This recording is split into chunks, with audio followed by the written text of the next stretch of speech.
யாழ் இசையின் 9வது காணொளி கவிதை. அன்பின் உருவே அம்மா. அம்மா இல்லாத உயிர்களும் உண்டோ, அம்மாவின் சிறப்பை நீரும் அறிவீரோ. அம்மா இல்லாத உயிர்களும் உண்டோ, அம்மாவின் சிறப்பினை நீரும் அறிவீரோ.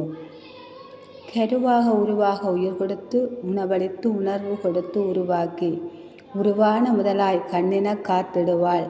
வயிற்றில் நான் இருந்து பலமாக உறைந்தாலும் எந்தன் துடிப்பு கண்டு மகிழ்ந்திடுவாள்.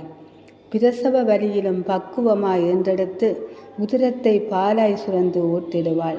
அன்போடு பண்பும் அறிவும் புகட்டிடுவாள். தளராத நம்பிக்கை சுடரை ஏற்றிடுவாள். தன்னலத்தை பின்னலமாக்கி நலத்தை முன்னலமாக்கி சோதனைகள் வந்தாலும் சாதனைகளாய் மாற்றிட மெழுகாய் உருகி பேரொளியாய் ஒளிந்து அவனியில் தவள விட்ட அற்புதமிவள். எத்தனை யுகங்கள் தவம் இருந்தாலும் பெற்றிட முடியாத பெரும்பெரும் அம்மா. பெற்றிட முடியாத பெரும்பெரும் அம்மா. இந்திரா ஆனந்தன் மத்தொணி கரவட்டு.